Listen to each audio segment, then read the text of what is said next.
Beliau mengatakan, ikhwani, saudara-saudara saya yang saya kangen banget bertemu dengan mereka adalah orang-orang yang alladzina amanu bi, yang beriman kepada saya meskipun tidak pernah melihat saya. Subhanallah. Kira-kira siapa yang dimaksud dengan saudara itu? Apakah kita? Insya Allah. Nah ini apa ya? Kalau zaman sekarang kan bicara masalah cinta itu pasti seru gitu ya. Mungkin tadi dulu ketika masih awal-awal masa pernikahan bilang cinta, bahkan sekarang pun kita cinta dengan anak kita. Cinta ketika melihat itu hal yang fitrah. Ketika kita melihat seorang kita cinta, maka fitrah itu fitrah cinta kita. Tapi bagaimana dengan seorang yang tidak pernah melihat orang yang lain, bahkan terlampau zaman dan waktu dan tempat menyatakan cinta sejak awal. Maka ini betapa mahabbah Nabi SAW kepada umatnya itu melebihi mahabbah umatnya kepada siapapun. Itu saya ingin dengan dari situ.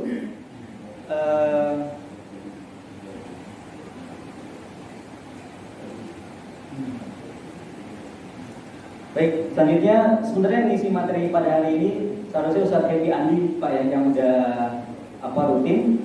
Kebetulan beliau berhalangan dan kemudian saya lagi main di tempat mertua. Jadi saya tinggal di Bojong Baru. Tapi mertua saya di Blok O, Bu Sri, di dekat Masjid Al-Muntahada. Di Muntah. Jadi pas lagi kemarin mengatakan ya saya tidak lagi jadwal ke tempat mertua. Alhamdulillah juga kita bisa silaturahmi di Masjid Al-Ijabah. Baik Bapak sekalian, nah ini kita akan membahas kemarin kabarnya sudah sampai Nabi SAW pada masa kecil, anak-anak. Kita membahas insya Allah karena ini kan sistemnya kajian yang berurutan gitu. Kemarin saya request kepada Ustadz Rozi ya, Ustadz Rozi, Ustadz saya pengen bahas tentang fikih prioritas dalam konteks kehidupan Nabi SAW. Baik Ustadz, kalau bisa besok sirah dulu. Oh iya Pak, saya akan bahas sirah dulu karena sesuai dengan jadwal yang sudah dilakukan oleh Masjid. Ada sebuah petikan menarik ketika kita membahas satu atau sirah Nabi SAW. Disampaikan oleh seorang ulama Suriah bernama Syekh Mustafa Husni As-Sibai. Beliau adalah anak dari seorang mufti besar Syekh Husni Sibai di Suriah. Beliau mengatakan sirah itu kalau kita terlalu larut dalam sirah, dalam sejarah, itu indikasi kemalasan.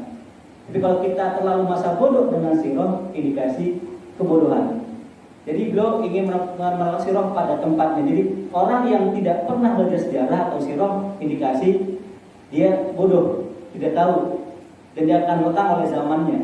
Tapi ketika kita terjerat pada romantika sirah, nah ini adalah kata romantika sirah atau nostalgia sirah, itu akan menjadi suatu kemalasan. Karena kita mengagungkan, oh ya dulu kita pernah punya Nabi SAW yang berbisa agung, yang mengubah manusia hanya dalam waktu 23 tahun. Bangsa Arab yang ketika itu termarginalkan menjadi bangsa yang menjadi pemain utama di geopolitik dunia. Dulu kita pernah punya dinasti Umayyah, dinasti Abbasiyah, apalagi Khalifah Utsmaniyah yang bisa menguasai sepertiga atau 2/3 dunia bahkan. Nah, tapi apakah sirah kita mengarah ke situ? Nabi mengatakan jangan kita masa bodoh dengan sirah, tapi juga jangan larut dalam romantika sirah. Dalam bahasa Al-Qur'annya adalah fa'tabiru ya ulil absar, maka ambillah ibrah wahai orang-orang yang mampu mengambil pelajaran. Ada suatu teori dalam sejarah mengatakan hal tarikh yu'idu nafsah, apakah sejarah itu akan berulang? Ini udah pendapat nih para ahli sejarah. Sejarah itu berulang nggak sih? Apakah berulang skenarionya atau tidak? Tapi ada kesimpulan mengatakan bahwa sejarah itu pada dasarnya skemanya itu sama gitu. Jadi bahasa dalam film itu apa ya? Scan-scannya itu kurang lebih sama lah. Tapi bedakan adalah tentang siapa yang jadi antagonis, siapa yang jadi pahlawannya, siapa yang menjadi Fir'aunnya, siapa yang jadi Abu Thalibnya, siapa yang jadi baginda Muhammad SAW-nya, atau barangkali siapa yang menjadi Abu Bakar As-Siddiqnya. Maka kepentingan kita pada hari ini bahas Nabi SAW adalah selain itu adalah sejarah orang yang paling kita cintai, juga sejarah kebangkitan umat Islam, Dan kita pun ingin menapaki bagaimana kemudian umat ini bisa kembali bangkit dan menjadi rahmatan lil alamin. Bapak-bapak yang memuliakan, nah ini saya ambil dari kitab Hikmatul Maktum supaya kajian kita juga punya referensi ilmiah. Bermaktum kenapa? Karena ini sudah diuji oleh para penguji ketika itu diadakan oleh Liga Arab atau oleh Oki, kayak semacam musabaqah perlombaan penulisan. Penulisnya adalah Syekh Sofyan Rahman Al-Barakfuri, seorang ahli sejarah berbangsaan India. India ini juga punya hal yang unik gitu ya. Kenapa kemudian yang menangnya orang India? Padahal kan sirah kan bukan di India Pak, di tanah Mekah, di tanah Arab gitu ya. Kemudian saya ketika itu pernah belajar di Arab Saudi, di kota Madinah. Ternyata India itu sampai dengan sekarang terkenal dengan orang-orang yang sangat kuat hafalannya. Jadi kalau kita cari ahli hadis hari ini memang ada di tanah Arab, ada di Arab Saudi, ada di Syam, tapi juga ada di orang-orang India. Syekh Al-Albani seorang pakar hadis bahkan pernah mengambil sanad di India. Ini indikasi bahwa Islam tidak agama eksklusif. Bahkan orang ahli sirah juga dari India yang ada kaitan dengan Islam sejak awalnya. Kan India kan ketika itu belum jadi wilayah Islam ketika Nabi SAW hidup. Gitu. Tapi kemudian hari ini India merupakan juga di antara penguat Islam dari segi hadis. Sallallahu.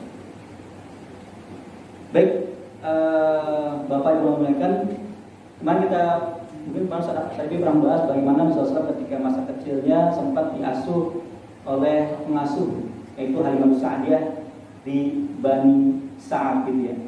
Kemudian setelah beliau ada peristiwa yang sangat masyhur, yaitu tatkala beliau berumur 4 tahun Pak ya. 4 tahun ketika itu ada hadithatun syiqaq as-sadr. Meskipun para ahli sirah dan ahli hadis mengingkari. Makanya sebelum kita bahas ini, saya sedikit ingin membahas hal yang barangkali penting dalam melihat referensi sirah. Nanti kita akan temukan di beda-beda. Hikmatul Maktum, kok di Hikmatul Maktum nggak ada cerita itu ya tentang A, B, C. Kok di sirah yang lain ada cerita itu ya Ustaz? Di Ibnu Hisham kok ada cerita tentang A, di yang lain kok nggak ada Ustaz? Ini yang benar yang mana Ustaz? Apakah cerita-cerita ini dongeng atau penuturan oleh siapa ini? Nah maka dalam kelanjutannya nanti kalau kita bisa buka beberapa buku sirah Pak, kalau Indonesia yang asli Indonesia sekarang misalkan kelengkapan tarikh Nabi itu dikarang oleh Kiai Haji Muhammad Khalil misalnya, atau yang lain-lain. Nah maka dalam pendekatan pendekatan pembukaan sirah itu ada 2 pendekatan. Pertama menggunakan pendekatan ahli hadis. Kalau ahli hadis Pak, jangan heran Pak, banyak kisah-kisah yang tidak ada sambungan waktu. Kadang-kadang satu waktu umur 2 tahun langsung loncat ke 10 tahun. Kan lagi ke 16 tahun, kan lagi ke pokoknya ini Nabi 4 tahun gimana nih cerita Nabi SAW? Kok nggak ada di buku hadis? Karena ahli hadis itu berpatokan pada sanad. Ada cerita-cerita yang itu kadang sanadnya itu lemah. Maka ahli hadis nggak berani masukin. Di antara buku yang terkenal yang kemudian di era sekarang ini dengan pendekatan ahli hadis adalah dengan buku Sahih Sirah Nabawiyah. Sahih Sirah Nabawiyah itu dikarang oleh Syekh Al-Umri. Jadi beliau banyak cerita yang putus, banyak cerita yang kadang-kadang kok langsung loncat ya, kok langsung nggak ada, karena beliau menggunakan pendekatan sirah ahli hadis yang sangat kompeten. Harus ada hadisnya, harus ada an siapa, sami itu an, atau ada an dan ada sanadnya. Tapi yang kedua yang buat kita lebih lebih seru gitu Pak ya, lebih masuk. Oh sudah nyambung nih, kayak kita nonton film kan dari awal sampai akhir ada sambungan ceritanya. Itu biasanya menggunakan pendekatan ahli sirah atau ahli sejarah. Nah mereka tidak seketat ahli hadis. Selama ada pegangannya, cantolannya, meskipun itu mungkin hadisnya tidak terlalu atau tidak sahih, mungkin hasan atau hadis ahad, atau bahkan dari seorang rawi yang apa namanya kalau atau tidak kuat hafalannya maka diterima. Demi apa? Demi sambung. Ada sambung-sambungan. Kalau buku ini, maktub ini lebih menggunakan pendekatan keduanya. Jadi nanti ada beberapa bagian mungkin yang tidak beliau bahas, tapi beliau juga patokan pada adanya hadis. Nah, termasuk pada usia 4 tahun Nabi SAW dibelah dadanya. Itu banyak buku sirah tidak mencantumkan peristiwa tersebut, karena peristiwa tersebut dirasa tidak terlalu kuat landasan sanadnya. Tapi kita mengambil cerita yang itu terjadi. Nah, di Rabi Maktum pun kemudian Syekh Subrahman menulis ila umil hanun. Jadi ada waktu bagaimana kapan Nabi SAW itu kembali kepada orang tuanya. Mungkin di kita sekarang udah jarang Pak ya. Atau bahkan di Indonesia pernah nggak suatu ketika ada kondisi tersebut? Karena kalau di bangsa Arab itu Pak, dulu kita bisa gambarkan begini mungkin Pak. Mekah itu seperti kota Jakarta. Saya sebetulnya pernah naik kendaraan gitu, ngobrol dengan bawa kendaraan tersebut. Ngobrol-ngobrol, ternyata dia juga hijrah ke Bojonggede. Saya juga di Bojonggede sudah bersetahun. Dia tanya, bang dulu tinggal di mana? Bang? Jakarta. Cuma Jakarta dulu mau bandel bang. Tapi gini-gini segala macam-macam. Lah kok sekarang kok tinggal di Bojong ya sebagai anak saya? Emang kenapa anaknya? Di Bojong nih waktu saya pindah tuh masih asri gitu. Masih benar-benar kayak pedesaan gitu. Kalau sekarang kan Bojonggede udah ke Jakarta ya Pak. Jadi nggak ada bedanya. Saya secara jumlah penduduknya. Oh iya, kenapa? Iya, karena saya butuh lingkungan yang baik buat anak saya. Kalau Jakarta menurut beliau ketika itu udah terlalu amat sangat mengkhawatirkan. Maka dia harus dibawa ke tempat yang kira-kira masih sofi, masih murni, masih bagus gitu lingkungannya. Nah, dahulu pun demikian, karena Mekah itu tempat titik pertemuan perdagangan dan tempat titik pertemuan haji. Kita ketahui bahwasanya Ka'bah itu tidaklah hanya milik Islam. Maksudnya adalah sejak Nabi Ibrahim, bahkan Bakkah itu kan Makkah. Inna awal baitin udunasi bi Bakkah barakah. Awal tanah yang Allah kasih patokan gitu, kafling pertama di dunia ini ya Mekah gitu. Siapa yang bangun Mekah dikatakan para malaikat. Lalu Nabi Ibrahim rafa'a, mendirikan kembali, memegang itu sehingga menjadi bangunan yang kokoh. Maka Mekah itu menjadi titik pertemuan banyak sekte, banyak agama, banyak kepercayaan, banyak kepentingan. Apalagi di sana pusat bisnis Pak. Mungkin di sini Bapak sekalian juga berkutat di dunia bisnis. Kita tahu kalau pusat bisnis itu seperti apa gitu kan. Maksudnya Jakarta misalnya, apalagi itu pusat bisnis dari sekian banyak pemikiran.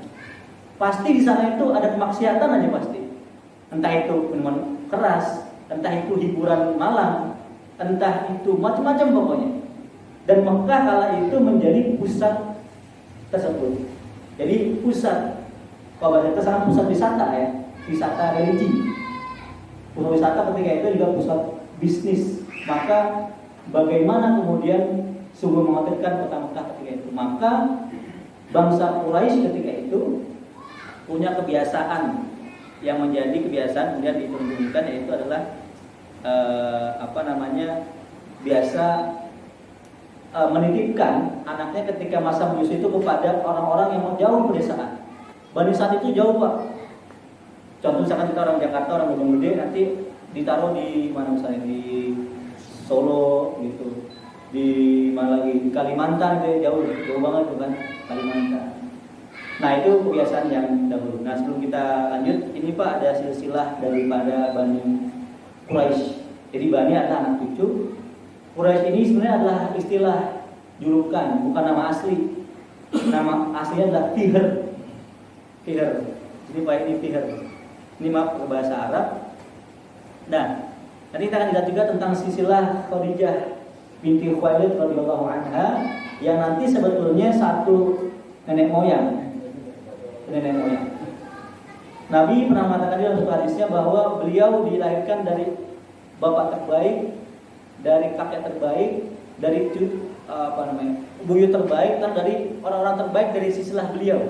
Jadi emang kalau sudah jaga silsilah Nabi SAW dari mulai kakeknya itu sampai ke bawah itu orang yang baik-baik. Bahkan Quraisy juga diberikan dalam Al-Quran li'ila fi Quraisy. Di antara Al-Quran yang mengabadikan satu kabilah ya Quraisy ini. Kenapa? Nanti ada kemuliaan di Bani Quraisy. Di Bani Quraisy. Nah, di sini ada Ghalib, Lu'ay, dan seterusnya kita bisa melihat nasihat Nabi SAW di Muhammad Rasulullah SAW.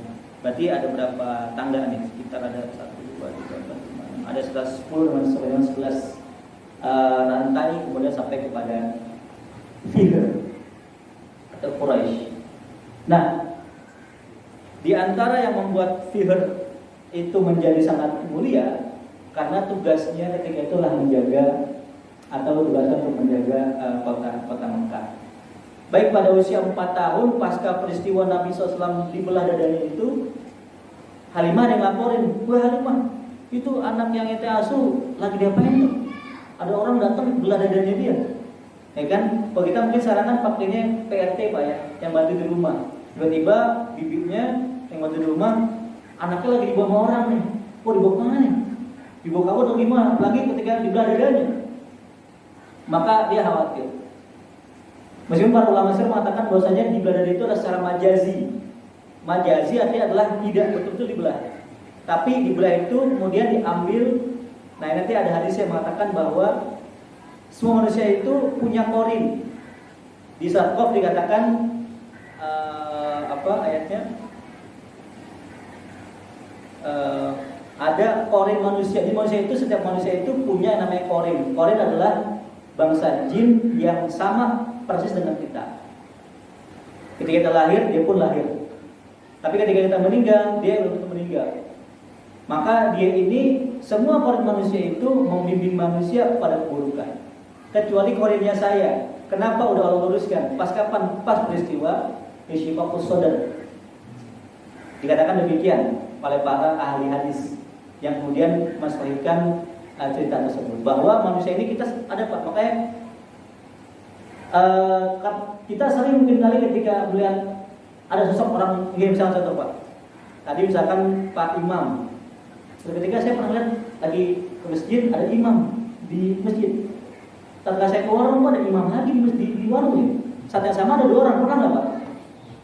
Mungkin pernah ya? Atau anak kita, Tom, lu bukan dari rumah? Enggak, saya dari luar. Oh, ada 2, enggak ada 1 gitu. Tapi ini nggak keluar gitu. Nah, itu siapa? Itu adalah korin. Korin dan korin manusia pasti membimbing kepada keburukan. Itu disebut sebagai korin kita. Bisa kok, saya lupa ayatnya, sebentar saya cek dulu di Quran itu sampai mana.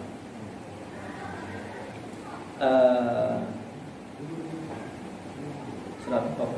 Atau ada yang hafal? Saya kok lupa ya ayatnya ya. Wa qala qarinuhu hadza ma la ya'tid. Nah, ini setiap 23.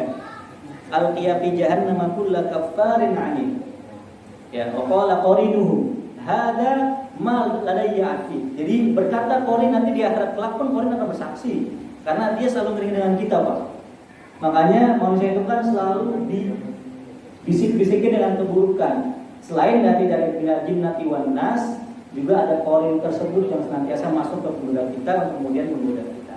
Nah, Nabi SAW ketika peristiwa pembelahan dada itu kemudian Allah bersihkan korinnya. Maka semua yang Nabi bisikan itu mengarah kepada kebaikan. Baik. Nah, maka pada usia 4 tahun wara'at Aminah wafa'a lidzikra zawjiha ar-rahim, maka waqasyat alaihi halimatu ba'daha lil waq'ah hatta raddatu ila ummi. Jadi pasca kayak gitu dia panik. Halimah setelah dia udah saya balikin ke orang tua kamu deh. Jangan sini bahaya. Saya ngeri kamu nanti kenapa-napa lagi kan. Saya diomel nanti sama orang tua ente. Apalagi kalau dulu itu zaman Qabilah, Pak. Satu orang meninggal tuh satu suku bisa nuntut hak dia. Sekarang anak kita meninggal nih, oleh karena fulan satu, misalkan saya yang masih kuat apa ya, pakai marga. Saya di Banten Tubagus misalnya. Kalau perempuannya Ratu situ itu satu Tubagus bisa nuntut dia tuh, minta hak darahnya. Itu terjadi ketika peristiwa pembunuhan Utsman bin Affan. Maka ketika zaman Ali bin Abi Thalib itu ada beda pendapat kan Pak, ada Ali bin Abi Thalib dengan Muawiyah bin Sufyan. Karena Muawiyah itu adalah bani yang sama dengan Utsman. Dia berhak untuk hak darahnya. Tapi Ali ketika itu khalifah. Maka Ali bilang, "Tahan dulu Muawiyah, negara dikacau nih. Kamu boleh menuntut hak kamu, tapi nanti setelah negara tenang." Muawiyah mengatakan, "Tidak, ini hak kita. Saya mau tahu dulu siapa pembunuh Utsman, baru kamu boleh lanjutkan kegiatan politik kamu." Itu perbedaan yang biasa di para sahabat. Nah maka Halimah sangat khawatir, balikin aja ke bapak kamu aja dah, ke keluarganya, kalau nanti berabe gue ini kan gitu ya, balikin. Itu kala usia 4 tahun. Maka sewaktu usia 6 tahun, 2 tahun kemudian, Nabi SAW melihatkan kondisi yatim. Nah, konotasi yatim ini sebenarnya perlu kita juga luruskan Pak. Kadang-kala kita masih bilang yatim meskipun dia umur 25 tahun. Apakah ada orang yatim umur 25 tahun? Kalau secara bahasa mungkin ada Pak. Tapi secara istilah fikih atau dalam syariat Islam, yatim itu adalah man faqada abuhu wa qabla an yablugh. Dia adalah orang yang lepas atau meninggal orang tua bapaknya, dia belum balik. Maka nanti ada konsep keuangan anak yatim. Sekarang kalau kita lihat di dunia persilatan ini lagi heboh nih Pak. Yang anak yatim yang kemarin belum meninggal orang tuanya tuh.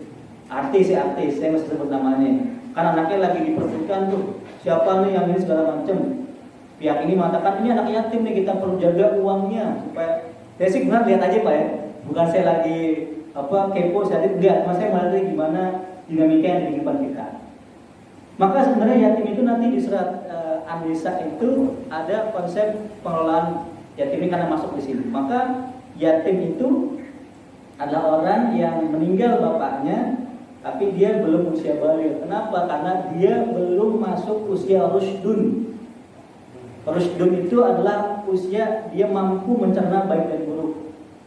Kapan dia bisa tahu ini untung, ini rugi, ini halal, ini haram, ini wajib, ini sunnah.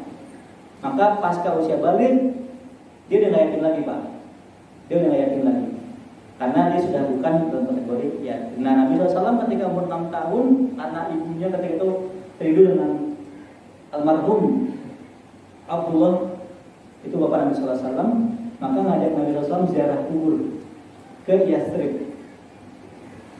Yathrib itu Tazura Qabrahu Yathrib. Yathrib itu nama dulu sebelum kota Madinah Al-Munawwarah. Jadi kita lihat juga tentang konteks sensus penduduk Madinah di Yathrib ini, yang kaitan dengan nanti orang-orang Yahudi yang berada di sana. Nah, maka beliau pun berjalan dari Mekah ke Madinah. Mungkin di sini Bapak Ibu sekalian ada yang pernah haji atau umroh Pak ya? Itu berapa jarak jauh Pak dari Mekah ke Madinah Pak? Kalau naik bis itu berapa jam Pak ya? Masih ingat ya? Ratusan jam. 500 kilo ya. Sekitar 5-6 jam lah Pak ya dengan kondisi Saudi, karena tolnya kan lancar gitu ya. 400 kiloan. Maka ajak anaknya itu tempatnya di distrik Abwa atau kecamatan Abwa lah bahasa kita, kecamatan Abwa. Itu masih di Madinah tapi belas orang dikit, bukan di pas di Masjid Nabawi. Maka ke sana. Nah, tapi kemudian di tengah jalan summa qafalat wa bainama hiya raji'atun id yulahiqu al-marad. Tapi pasca ziarah itu pulangnya ibunya sakit. Mungkin juga karena jarak yang cukup jauh dan kemudian pasti sudah ajalnya beliau, dan tapi kita lihat berapa kemudian kesulitan ketika itu mesti jauh sekali. Kenapa kemudian Nabi SAW kenapa Abdullah makamnya di Yathrib? Nanti pun ada sejarah, tapi yang paling pasti bahwa Nabi SAW itu punya saudara di Yathrib, satu bani. Nah ini nanti uniknya, hikmahnya, kenapa Allah utus Nabi terakhir kok dari tanah Arab, sedangkan dari dimulai Nabi Ibrahim punya anak Ishak dan Ismail, itu semua dari sisi Ishak semua.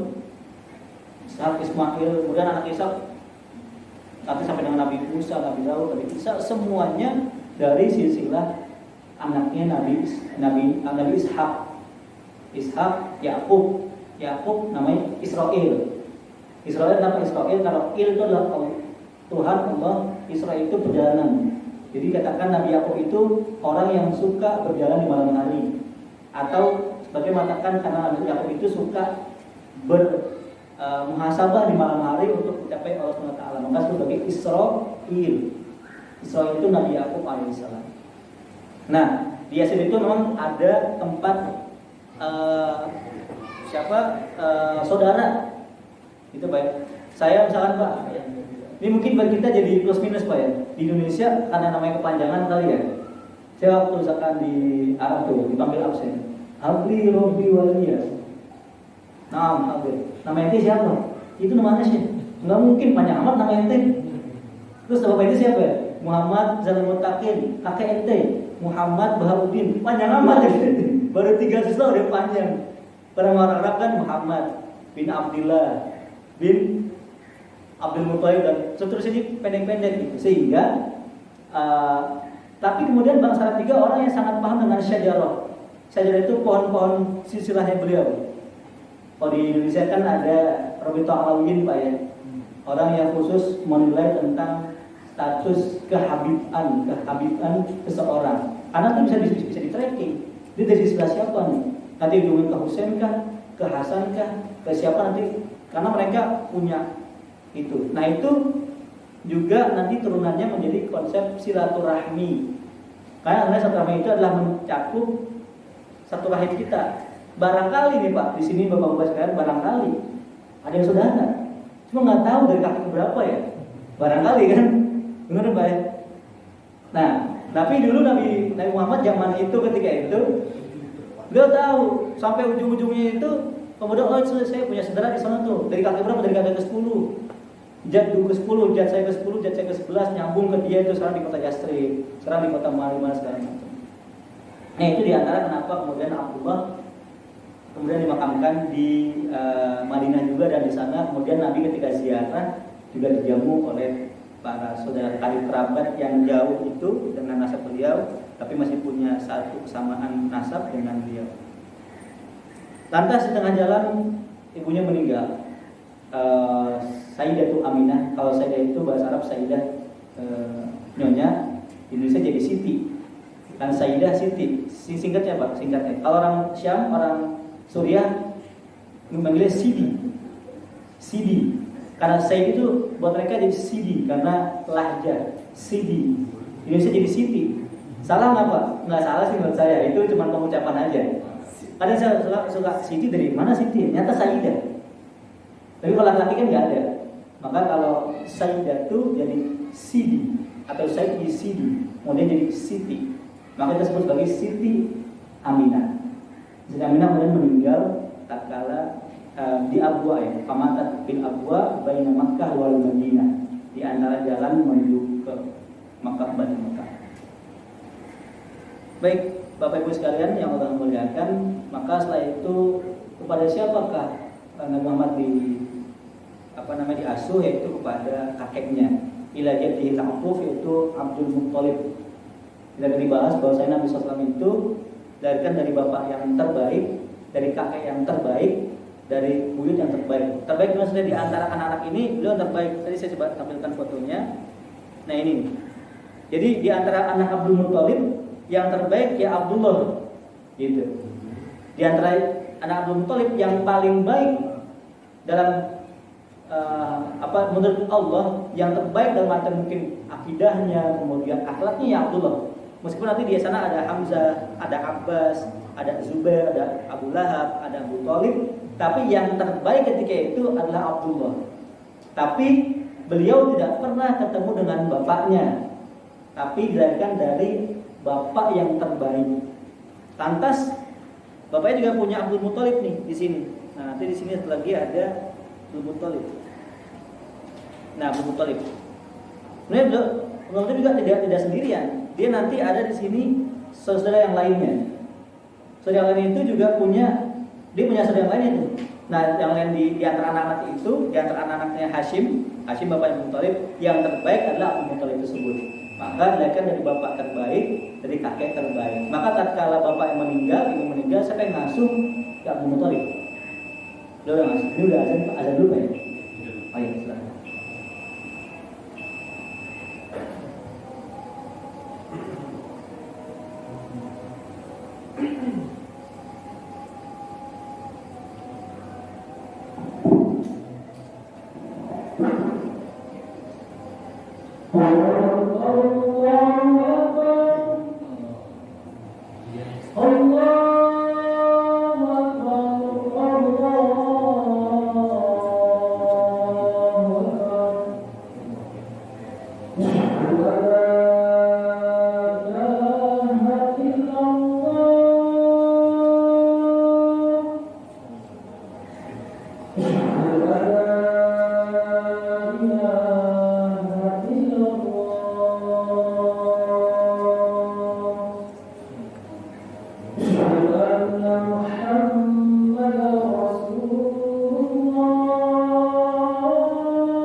Baik, kita lanjutkan kembali.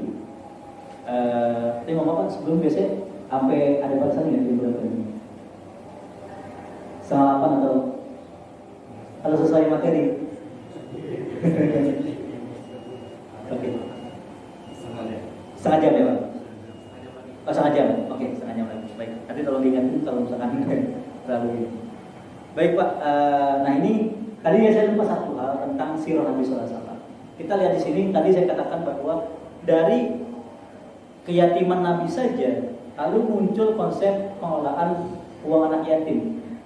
Karena memang hadis-hadis yang turun kepada Nabi SAW atau ayat-ayat yang turun itu hampir kebanyakan punya asbab. Kalau ayat asbabun nuzul, kalau hadis asbabul wurud, meskipun nggak semuanya Pak. Nah, apa kaitan asbabun nuzul dengan asbabul wurud ini dengan sirah? Karena ketika itu ada teks dan ada konteks.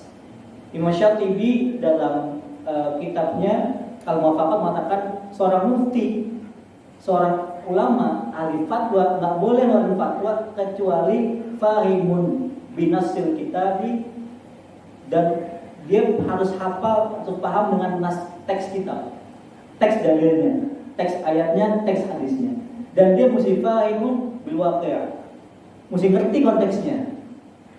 Dari mana kita ngerti konteksnya? Dari sirah Pak. Kalau kita tadi serampangan, tiba-tiba kita kasih yang ini, padahal bukan. Dulu pernah ada fatwa, tapi ini nyeleneh, mengatakan bahwa saya haram makan ayam. Gawat tiba kalau makan ayam enggak haram, makan ayam kita ya.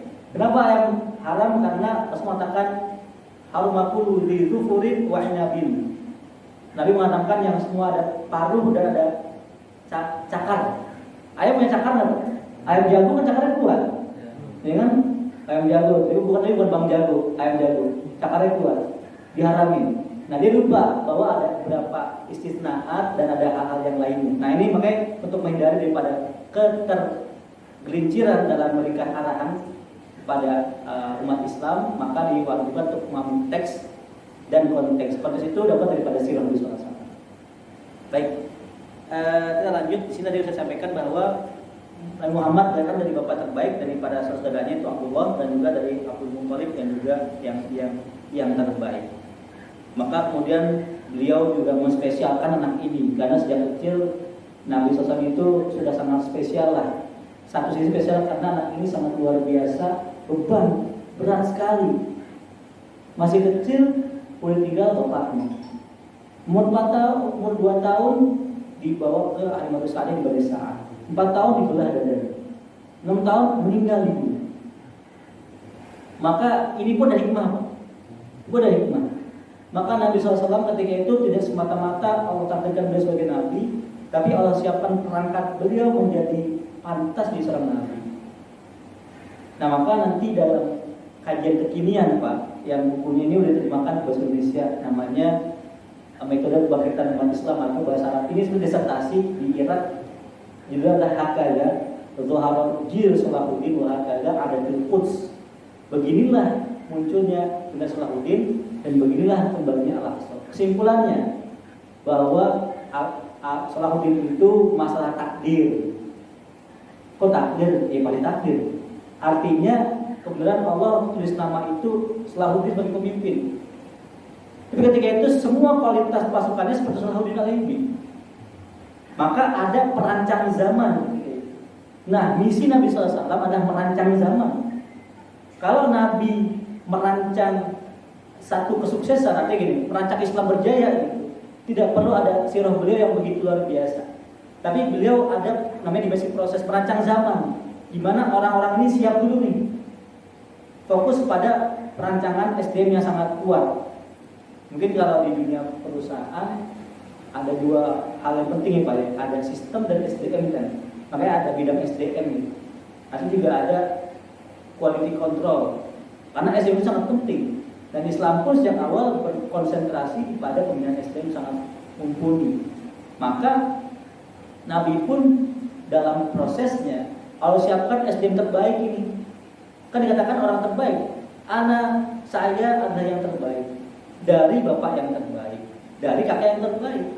Gimana terbaik? Nabi SAW terbukti sejak kecil udah yatim, piatu. Kemudian diasuh oleh kakeknya. Nah, nanti berikutnya kita lihat lagi seperti apa. Kemudian beliau itu memang orang terbaik karena teruji. Nah, mungkin ini penting juga buat kita bersama. Mungkin saya di sini yang masih belum tahu pengalaman Pak dalam suatu rumah tangga ya Pak ya. Tapi saya pernah ketika itu sebelum menikah saya sempat sharing-sharing dengan guru saya. Kira-kira gimana Pak Ustaz Syekh nanti gimana ketika saya punya anak, gimana cara membinanya. Dalam proses pendidikan itu ada pendekatan namanya tarbiyah bil masyakil. Pendekatan permasalahan Pak. Jadi seringkali kita kasih anak itu masalah. Tapi nggak kita sengaja masalahin, kita gambar itu enggak juga gitu Pak. Kita kasih masalah misalkan, makanya nanti dalam praktik kan misalkan anak bayi nih. Jangan anak bayi itu diminta apa kita kasih, enggak. Dia suruh sana dulu. Suruh jalan jatuh sekalian. Suruh melangkah jatuh sekalian. Kenapa? Dia penurunan masalah. Karena itulah proses dia belajar gitu. Sebenarnya itu juga yang Allah ajarkan dalam peristiwa Nabi SAW ketika itu. Nabi sejak kecil itu penuh dengan kepedihan gitu. Kepedihan. Maka pantas ada sosok Nabi yang sangat luar biasa. Yang mau ketika itu semua warganya, bahkan semua keluarganya mencerca beliau, bahkan memboikot beliau. Nanti ada fase namanya al-muqatta'ah atau al-ittihad. Diboikot Pak. Kita pernah diboikot, mungkin pernah ngerasain pas zaman Covid. Diboikot sama Covid. Nggak boleh ke sono, nggak boleh ke masjid, nggak boleh keluar. Jadi udah gede banget Pak. Udah gimana nih? Udah puyeng gitu, udah pusing Pak. Gimana cerita kalau kita nanti diungsikan, misalkan contoh ke lapangan dekat ini, yang depan ini di situ, kumpul keluarga kita, nggak boleh ajak ngomong, nggak boleh ajak dikasih makan, nggak boleh kasih logistik, pokoknya di situ aja. Bahkan dikatakan para sahabat itu sampai lidahnya itu sariawan, bukan karena apa, tapi karena makannya rumput. Tapi ada makanannya Pak, kan diboikot, 3 tahun diboikot. Bukan hal yang main-main Pak, 3 tahun boikotnya. Itu kita masih ingat ya, bisa boikot itu memboikotkan pengikut Nabi SAW. Diboikot 3 tahun. Kalau dari kecil nggak terlatih, nggak mungkin Pak. Mau dikasih gimana mujizat nggak mungkin. Cara manusiawinya. Maka konsep orang-orang Bani Israel menganggap Rasul itu yang syina fil aswaq. Kok Nabi jalan ke pasar?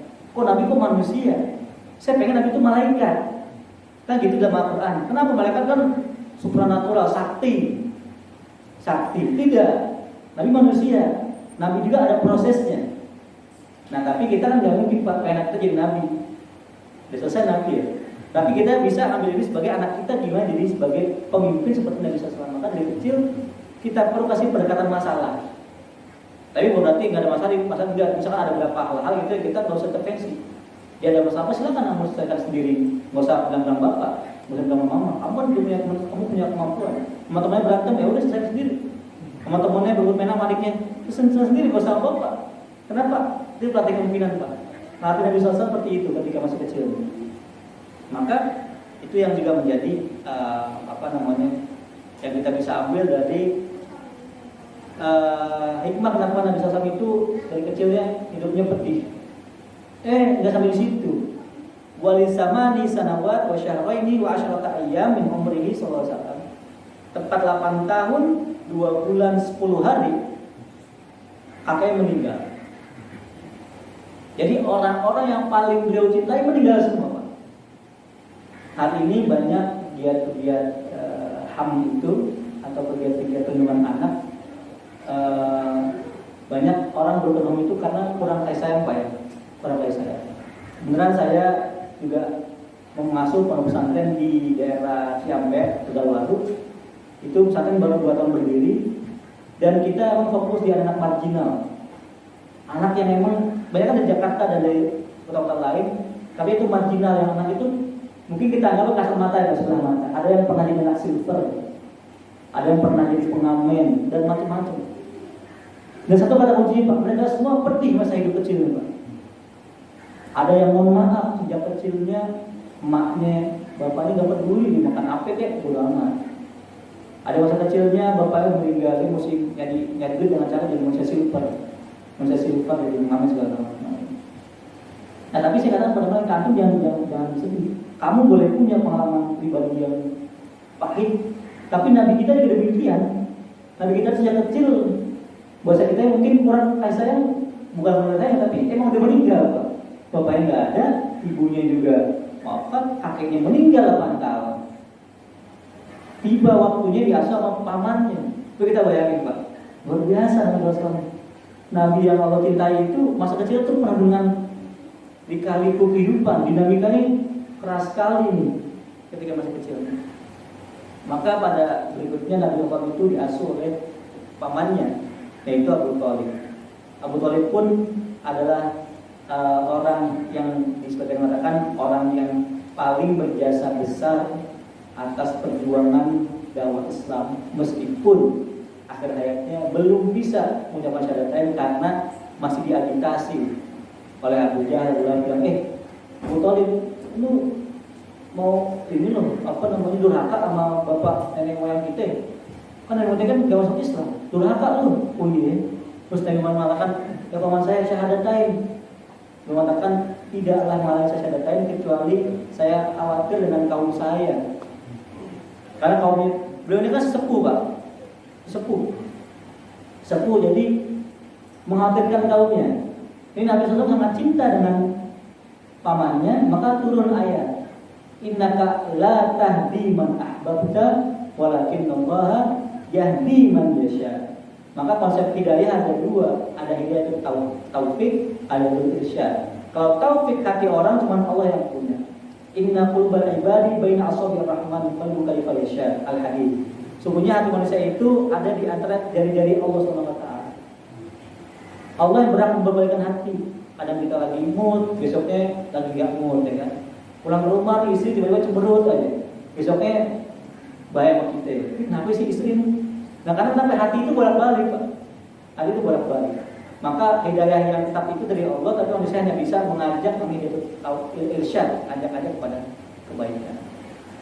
Nah, Bapak Ibu yang memuliakan, kita jadi tadi sudah kepada pamannya diasuh.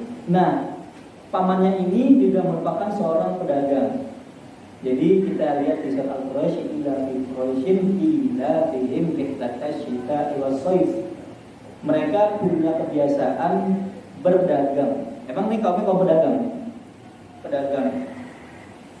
Kalau musim syita itu musim dingin, itu ke arah Yaman. Ke musim panas ke arah utara gitu ya. Jadi Syam itu sekarang negaranya jadi Palestina, Yordania, Lebanon, kemudian Suriah, Syam itu dikenal kenapa? Karena merupakan pusat perdagangan Roma. Kalau sekarang di Amerika pusatnya di mana Pak ya? Di Washington kali Pak ya. Washington ada WTC itu tempat ini, Washington. Kemudian kalau musim dinginnya ke Cina kali, ke Beijing. Kan 2 negara yang lainnya ketika itu. Yaman juga termasuk negara perdagangan yang sangat kuat sekali. Nah, dan pada umur berapa Nabi berdagang? Umur 12 tahun. Dikatakan Nabi SAW itu akhraja Ibnu Asakir an Jalhamah bin Arfaqah. Kemudian beliau mengatakan, ini ada hadisnya dari Ibnu Asakir tentang peristiwa awal mula muncul tanda-tanda kenabian. Tatkala 12 tahun Nabi diajak ke kota Busra. Nanti di dalam sejarah Islam ada 2 kota namanya Basrah dan Busra, beda tempatnya. Kalau Basrah itu di Irak. Basrah itu di Irak. Kalau Busra di Syam. Syam itu tadi saya katakan sama negaranya Lebanon, Suriah, Palestina, dan Yordania. ke sana, dia ke arah utara. Umur 12 tahun dia berdagang. Karena pamannya ketika itu seorang pedagang. Tengah jalan itu ada sebagian orang yang mengamati kok ketika Nabi jalan itu di atasnya itu selalu ada awan yang menaungi. Hal yang natural, manusiawi, awan itu kan bergerak Pak. Tapi geraknya itu aneh gitu ya, agak aneh. Sampai kemudian beliau ketemu dengan namanya Buhairah. Nah, ini Buhairah Ar-Rahib. Buhairah ini adalah seorang pendeta. Rahib itu bahasa kita pendeta. Pendeta yang masih lurus. Karena kala itu ada orang Nasrani yang udah melenceng, Yahudi udah melenceng, dan juga orang yang masih berpegang kepada ajaran Ibrahim. Nah, Buhairah ini adalah seorang pendeta, tapi yang betul-betul masih melihat kepada kitab sucinya. Pada 12 tahun. Maka ketika itu beliau di Busra melihat sosok itu kan lagi berdagang itu kan, beliau juga di situ. Lihat, oh ini ada orang, beliau perhatiin terus, nggak lepas matanya. Ada kesempatan tanya kepada Abu Thalib, wahai saudaraku, ini siapa ini? Anak kamu kan? Ini anak saya, bukan. Kamu bohong. Ini anak saya, enggak. Anak ini bapaknya meninggal saya kecil. Oh, kamu mau tahu? Iya. Coba berikan kelihatan saya di belakang punggungnya. Kalau kita ada tanda lahir Pak ya. Nabi juga ternyata ada tanda kenabian. Yang pada di belakang punggungnya ternyata betul. Ini adalah yang telah dijanjikan di kitab saya. Kamu dari mana? Dari Madinah. Betul. Jadi satu ini anak pemuda ini nggak punya bapak sejak kecil. Yang kedua dari kota Madinah atau kota namanya Hijaz ketika itu Pak. Hijaz itu bukan Madinah. Yang ketiga adalah anak ini punya tanda di punggungnya. Maka beliau mengatakan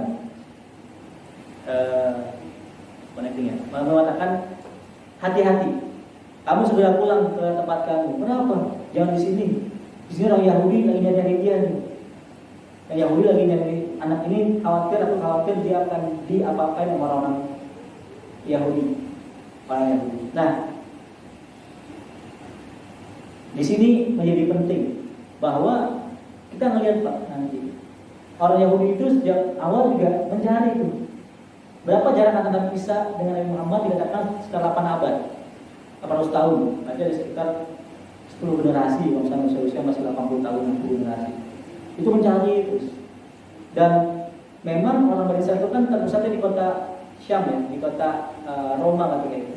Meskipun dulunya sempat tinggal di kota Mesir ketika pasca wafat Nabi Musa alaihissalam, kemudian Nabi berikutnya membawa mereka kepada kota Mesir. Tapi kenapa kok nanti kita temukan orang Yahudi di kota Madinah? Dan kita nggak temukan dalam sejarah orang Yahudi di kota Mekah itu nggak ada. Nanti boleh dicek di sejarah. Kenapa mereka kota Madinah jauh? Yang pernah ke Madinah tahu kondisinya. Kalau lagi dingin nusuk ke tulang. Kalau lagi panasnya Masya Allah. Dibanding kota di Syam, lebih dahan di Syam, lebih sana lebih enak. Di Madinah juga air susah. Pertanian tidak terlalu subur, nggak ada sebenarnya kecuali kurma dan lain-lain. Tapi kenapa kita nanti mengenal orang Yahudi kok ada di kota Madinah? Ada 3 suku besar, Bani Quraidah, Bani Qur, dan Bani Nadir. Alasannya karena ini. Sebagai Yahudi yang bahasa kitanya Yahudi konservatif ortodoks, dia betul-betul pengen. Sekarang masih ada tuh di Israel orang ortodoks yang mereka tuh betul-betul Puritan. Nah, ketika itu orang Puritan ini ke kota Madinah, mau ngapain? Saya ngelihat buku saya, nanti namanya Ahmad. Kan di saat Ashab kan ada tuh. Wa qala Isa bin Maryam ya Bani Israil, maksudnya mimba ismuhu Ahmad. Nanti ada namanya Ahmad nanti tuh. Mereka tahu nih Ahmad dari keturunan Ismail di kota namanya Hijaz. Mereka prediksi setelah lihat peta selanjutnya di Madinah. Maka mereka langsung eksodus ke kota Madinah. Bukan karena diusir sama Raja Titus, bukan, tapi karena mereka pengen cari nabinya mana nih. Saya pengen cari nabi yang terakhir ini Muhammad SAW. Maka mereka ke Madinah. Tapi ketika di pertemuan itu orang-orang Abu Hurairah mengatakan lindungi dia karena dia ini adalah sosok yang akan menjadi nabi terakhir. Baik. Ini ada masih beberapa lagi. Masih ada waktu tuh? 7:30 masih ada? Udah lupa ya, udah komat ya? Semenit lagi. Oke, semenit lagi, baik. Tadi sampai jam 40 Pak ya, 12.40, baik. Berikutnya juga Nabi SAW itu pernah nah ini juga penting. Jadi Allah sejak kecil itu membina beliau dari sisi empati, sifat empati. Maka Nabi SAW itu orang yang sangat empati ketika melihat anak itu sedih. Kan ada kisahnya kan, ketika anak kecil lagi main burungnya mati. Ya Umar, wahai anak kecil, kenapa dengan burung itu? Beliau ketika sholat lama banget sujudnya. Ternyata Hasan Hussein lagi nempel di pundaknya. Saking sahabat lagi terbuayu, enggak. Hasan Hussein lagi nempel di pundak saya. Orang yang sangat kasih sayang. Karena sangat empati. Kenapa? Karena sejak kecil merasakan betapa pedihnya waktu kecil. Jadi beliau belajar tentang atau diajarkan oleh Allah tentang empati, simpati, dan kekuatan mental. Lantas pada usia 12 tahun Allah pun ajari beliau lewat tangan Abu Thalib tentang perdagangan, Pak. Kalau dagang kan dia bicara masalah integritas, jujur nggak jujur, masalah kemauan. Ada sentingan kan gitu katanya. Orang Cina itu sebenarnya udah tawakal banget gitu. Karena mereka kan kalau usaha kan bener gimana gitu, cuma kurang tawitnya aja. Ya kan? Orang mereka kan orang dagang tawakal, Pak. Nggak tahu ya besok untung atau nggak untung nih. Jadi orang Cina itu tawakal ya, tapi tawakalnya udah lagi tawit aja itu di situ kesalahan. Nah, nanti ketika itu diajarkan tentang konsep bagaimana seorang pedagang itu integritas, punya kejujuran, punya kemampuan untuk meyakinkan orang. Nah, pada usia berikutnya, pada usia 15 tahun, Nabi ikut serta dalam perjanjian yang diberikan dalam sejarah Quraisy sehingga sampai Hilful Fudul. Bukan hal yang aneh kalau bangsa Arab ketika itu larut dalam peperangan berdarah berabad-abad. Banyak faktor. Satu karena kejahilian, yang kedua karena mereka mudah diagitasi, dan tiga karena budaya mereka yang sangat kuat dengan suku. Satu anak cucu kita dibunuh, sekeluarga mesti ngebunuh balik. Kan gitu, namanya konsep balasan hak darah. Maka ketika itu sangat mudah peperangan. Tapi kala itu terjadi suatu perjanjian damai. Nabi ikut serta ketika itu. Awalnya ikut berperang, perangnya bukan ikut perang, tapi beliau adalah yang menyiapkan anak panah.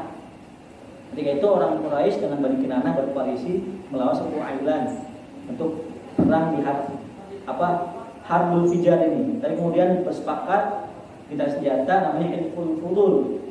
Yang Nabi SAW, kalau ada perjanjian koalisi terbaik sekali Fudul, maka saya akan ikuti. Dia mengatakan bahwa yang paling berkesan itu adalah perjanjian Hilful Fudul.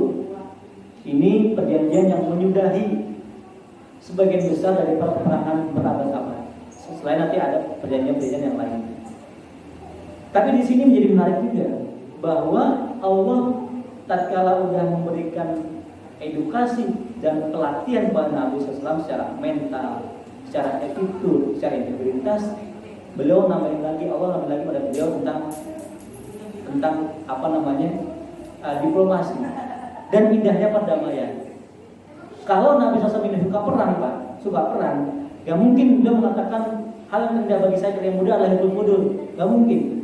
Kalau suka perang ya, orang bilang kan Nabi Muhammad agama yang suka perang.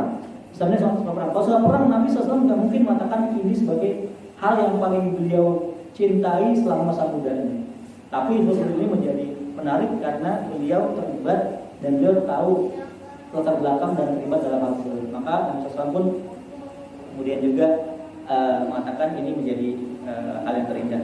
Dan Allah mengajarkan bagaimana kemudian konsep perdamaian dalam benak Nabi SAW, dan kemudian juga bagaimana Allah mengajarkan tentang kemampuan berdiplomasi terhadap Nabi SAW. Itu Pak mungkin yang bisa kita bahas pada malam hari ini, sebelumnya daripada kisah sebagian kecil masa muda Nabi SAW yang kita gambarkan bahwa memang masa muda ini masa muda yang Allah sudah persiapkan sejak awal bagaimana ini menjadi sosok yang nanti mampu mengemban amanah dakwah. Dan Al-Muzammil adalah inna sanuti alika qaulan tsaqila. Tentunya kami akan bebankan kepada kamu perkataan yang berat.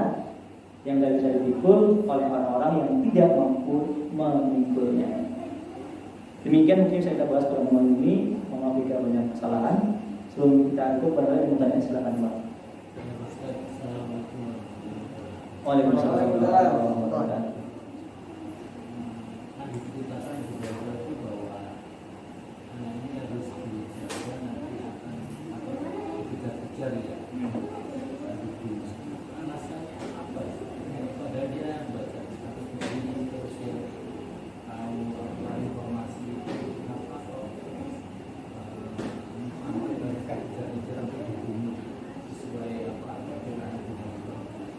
Baik, syukur Pak.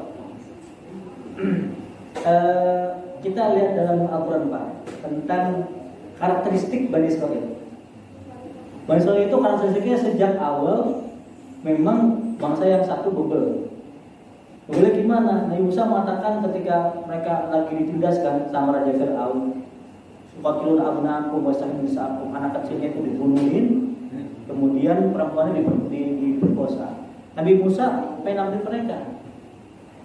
Awal susah banget akhirnya bawa sampai menuju tempat yang jadikan itu Mesir Palestina. Udah masuk nih kata mereka, idhab anta wa rabbuka faqatila inna hahuna qaidun. Ente aja yang pergi sama Tuhan ente. Kita nongkrong kesini, kita kalau benar kita masuk dah. Kurang ajar banget kan Pak ya. Jadi udah dibawa gitu kan ke tempat yang aman. Pas mau lawan musuh, gak usah ada di sini nontonin, ente bisa sama Tuhan ente perang dulu. Nanti ada sini setelah menang kita masuk. Itu satu yang Allah berikan dalam Al-Quran. Yang kedua, mereka hobinya adalah membunuh para nabi. Mereka punya hobi membunuh para nabi. Kenapa membunuh nabi? Karena Bani Israil itu selalu dipimpin oleh para nabi. Raja umat itu nabi. Allah dulu punya sunatullah bahwa pemimpin Bani Israil haruslah nabi. Maka nabi sebagai pemimpin agama juga sebagai pemimpin politik. Nah mereka suka membunuh para nabi karena mereka mungkin macam-macam dari sifatnya bebel dan sebagainya yang lainnya, sehingga mereka dalam hal dikatakan pernah bahwa satu hari itu pernah membunuh sekitar 300 nabi Bani Israil yang tersebar di sekian banyak tempat. Nah, kenapa Nabi Muhammad dikejar-kejar? Satu, jangan Nabi Muhammad, mereka yang dibunuh. Jangan Nabi Muhammad, mereka saja dibunuh. Yang kedua, Nabi Muhammad ini tanda kutip anak saudara tiri dari Ishak. Yang beda jalur ini Pak.